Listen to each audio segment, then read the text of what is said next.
नमस्कार दोस्तों, मैं राज पांडे। आप देख रहे हैं आरसीएम टुडे। आइए जान लेते हैं अभी की बड़ी खबर, ब्रेकिंग न्यूज़ के बारे में। अभी की लेटेस्ट अपडेट के बारे में बात करेंगे, पूरी खबर विस्तार से देंगे। सच को सच कहेंगे, झूठ को झूठ कहेंगे, न पक्ष न विपक्ष, वनली निष्पक्ष। आपको भली भांति मालूम होगा कि इस चैनल के माध्यम से हमेशा आपको ऑथेंटिक जानकारी दी जाती है।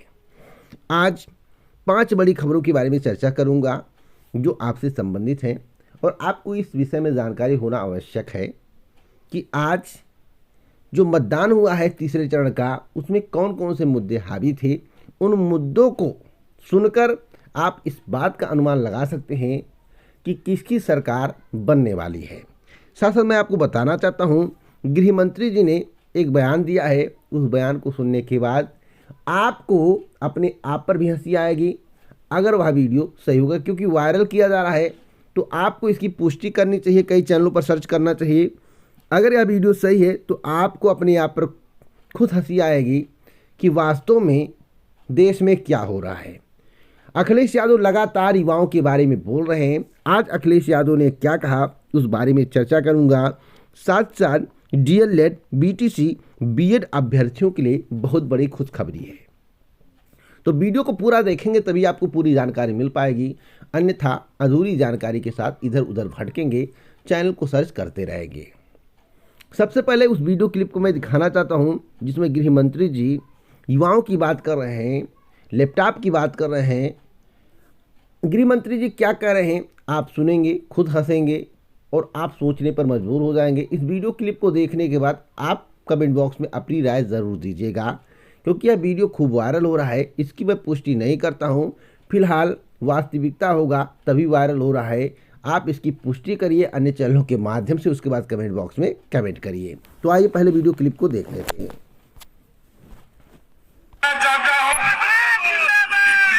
युवाओं को बताना चाहता हूं कि आप एक बार भारतीय जनता पार्टी की सरकार बना दो। 12वीं पास कर जो भी इंटर में एडमिशन लेगा उसको लैपटॉप और स्मार्टफोन देने का काम मैं आपको बताना चाहता हूं। इतने सारे युवाओं को बताना चाहता हूं कि आप एक बार भारतीय जनता पार्टी की सरकार बना दो। 12वीं पास कर जो भी इंटर में एडमिशन लेगा उसको लैपटॉप और स्मार्टफोन देने का काम मैं आप। तो जैसा कि आप लोगों ने सुन लिया वीडियो क्लिप को, और वीडियो क्लिप को सुनने के बाद आपको इस बात की जानकारी मिल गई होगी कि लैपटॉप और स्मार्टफोन किसी को नहीं मिलने वाला है, क्योंकि 12वीं पास करने के बाद कोई इंटर में एडमिशन नहीं लेगा, और जो इंटर में एडमिशन लेगा वही जो है लैपटॉप पाएगा। तो फिलहाल त्रुटि हुआ है, क्या हुआ है, लेकिन जिस तरह के बयान दिए जा रहे हैं वह हंसी के पात्र बन रहे हैं। आपको बताना चाहता हूं, कभी कभी आपने देखा होगा कि सपा के ऐसे प्रत्याशी हैं जो कि अखिलेश यादव का नाम नहीं बता पाते हैं, लेकिन वह प्रत्याशी हैं, वह विधायक पद पर जा रहे हैं, लेकिन जो देश का गृह मंत्री हो उनके द्वारा कहा जाए कि आप 12वीं पास हो जाएंगे तो इंटर में एडमिशन लेंगे, तब आपको लैपटॉप और स्मार्टफोन दिया जाएगा। तो आप इस पर क्या कहेंगे? आप लोग अपनी राय कमेंट बॉक्स में ज़रूर दें। अगली अपडेट है तीसरे चरण के मतदान को लेकर, किसकी सरकार बनेगी इसके संबंध में अभी कुछ नहीं कहा जा सकता। 10 मार्च को नतीजा आएगा, लेकिन मुद्दों के आधार पर आप इस बात को समझ सकते हैं, आपको एक संकेत मिल सकता है किसकी सरकार बनने वाली है।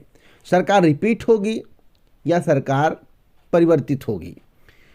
जो मतदाताओं से बात किया गया, उन मतदाताओं का जो रुझान था और जो मुद्दे थे, देखिए पहला मुद्दा था महंगाई, और दूसरा मुद्दा था रोजगार, तीसरा मुद्दा था साढ़, क्योंकि जिस बेल्ट में आज मतदान हुआ है वह आलू का क्षेत्र भी माना जाता है। तो मैं आपको बताना चाहता हूं, साढ़ों ने परेशान कर दिया है।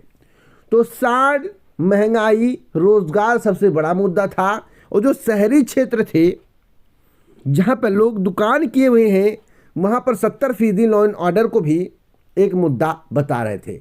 लेकिन ग्रामीण क्षेत्र में महंगाई, रोजगार, साथ ही साथ साढ़ वाला मुद्दा छाया रहा।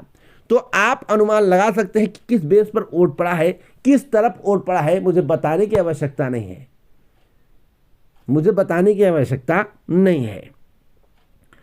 अगली अपडेट है अखिलेश यादव के एक स्टेटमेंट को लेकर, जो आपके लिए बहुत ज़रूरी है, क्योंकि आप लोग सरकारी नौकरी की मांग कर रहे हैं। जितने भी प्रतियोगी छात्र हैं, इलाहाबाद में तैयारी कर रहे हैं, लखनऊ में तैयारी कर रहे हैं, कुछ सेल्फ स्टडी भी कर रहे हैं, कुछ ऑनलाइन पढ़ाई कर रहे हैं। तो आखिरकार जो मैं पढ़ाई कर रहा हूं, मैं जो तैयारी कर रहा हूं, उसका प्रतिफल मुझे कब मिलेगा, वैकेंसी कब आएगी। और वर्तमान सरकार ने कहा कि हमने 5 लाख वैकेंसियां दे दी हैं, 5 लाख पदों पर भर्ती की है। अब 5 लाख पदों पर किसकी भर्ती हुई है ईश्वर जाने, क्योंकि यूपी SSSC में 20 भर्तियां पेंडिंग हैं। मैं उत्तर प्रदेश की स्थिति बता रहा हूं, और उत्तर प्रदेश का चुनाव बहुत ही अहम है, क्योंकि उत्तर प्रदेश से ही केंद्र का रास्ता जाता है। तो सवाल है कि अखिलेश यादव ने रोजगार को लेकर क्या कहा। जो लोग समझ रहे होंगे मैं किसी एक पार्टी का गुणगान कर रहा हूं, गुणगान नहीं कर रहा हूं, मैं तो कहता हूं कि उत्तर प्रदेश के मुख्यमंत्री योगी आदित्यनाथ जी, देश के गृह मंत्री जी, देश के प्रधानमंत्री जी, देश के रक्षा मंत्री जी, या भाजपा के अध्यक्ष या उपाध्यक्ष, किसी ने भी सरकारी नौकरी को लेकर मंच के माध्यम से बयान दिया हो कि हमारी सरकार बनेगी तो 3 नौकरियां देंगे, एक वीडियो क्लिप भेज दीजिए, मैं उनका भी गुणगान करूंगा। देखिए, जो आम जनता की बात करेगा, मूलभूत सुविधाओं की बात करेगा, एकता की बात करेगा, रोजगार की बात करेगा, सरकारी नौकरी की बात करेगा, महंगाई कम करने की बात करेगा, गरीबों को लाभ पहुंचाने की बात करेगा, मैं उसी की बात करूंगा।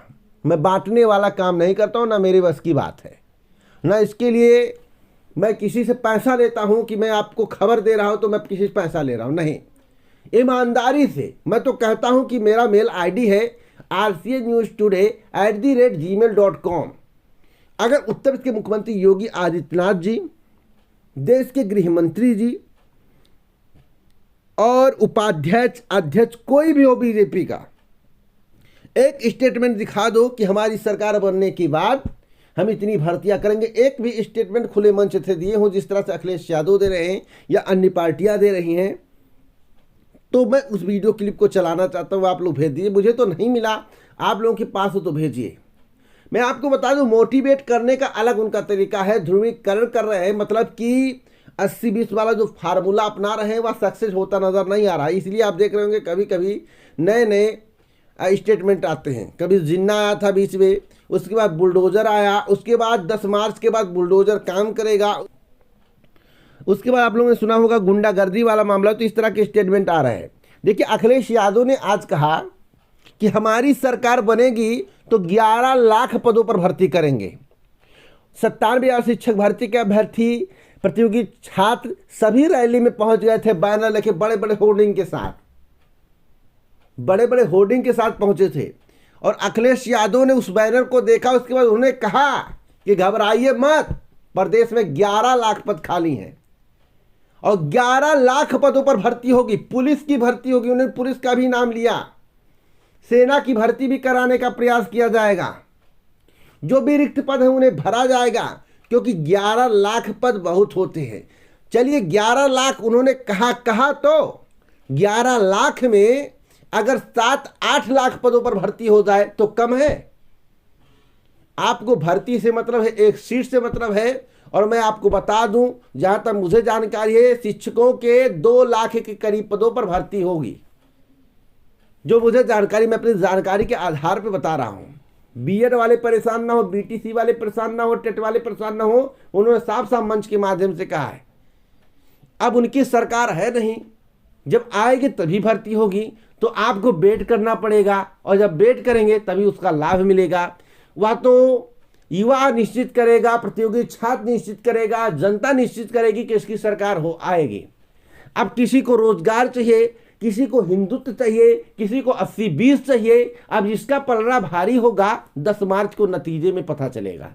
तो फिलहाल अभी कुछ कहने की जरूरत नहीं है, न मैं कुछ कह सकता हूं, न आप कह सकते हैं। भविष्यवाणी करने की आवश्यकता नहीं है। बस इतना कह सकता हूं कि जो मुद्दे सामने आ रहे हैं, जो लोग बता रहे महंगाई बेरोजगारी पर वोट कर रहे हैं, इससे यही पता चल रहा है कि पहले, दूसरे और तीसरे चरण में परिवर्तन की लहर है, जैसा कि आम जनता का रुझान दिखाई दे रहा है।